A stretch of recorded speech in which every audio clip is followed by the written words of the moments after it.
৩৫৫ run ও ১৩ wicket নিয়ে বিপিএলের আসর সেরা মেহেদী মিরাজ। শিরোপা জয়ে সামনে থেকে নেতৃত্ব দিয়ে man of the final Tamim Iqbal. আসরে সর্বোচ্চ ৫১১ রান করা নাইম শেখ জেতেন সেরা ব্যাটারের পুরস্কার।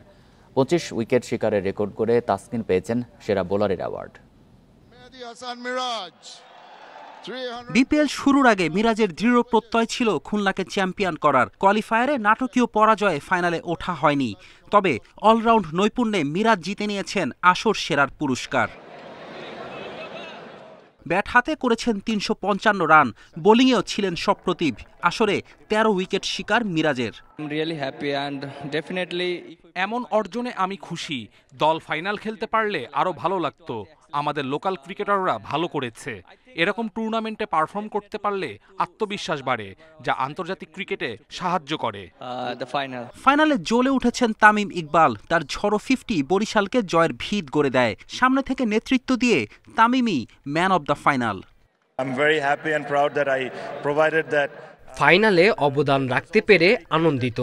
আসলে সবার বিশ্বাস ছিল আমরা ম্যাচ জিততে পারবো, যা আমাকে চাপমুক্ত রেখেছে। হৃদয় এক প্রান্ত ধরে খেলেছে। আমাদের পরিকল্পনা ছিল যেন আমরা দ্রুত উইকেট না হারাই, যা ম্যাচে বাস্তবায়ন করেছি।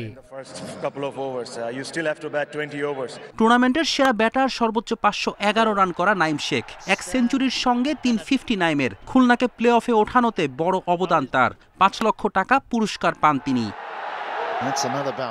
সেরা বোলার তাসকিনের অর্থ পুরস্কারের অঙ্কটাও একই। আসরে রেকর্ড ২৫ উইকেট নিয়ে এই পুরস্কার জেতেন তাসকিন।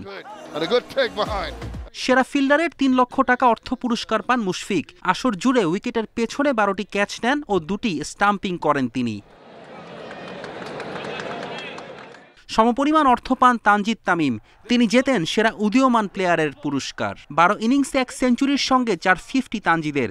আসরে তার সংগ্রহ 485 রান। চ্যাম্পিয়ন ফরচুন বরিশালের অর্থ পুরস্কার 2.5 কোটি টাকা। রানার্স আপ দল চিটাগাং কিংস পেল 1.5 কোটি টাকা। ফেরদৌস ইসলাম, ইন্ডিপেন্ডেন্ট নিউজ।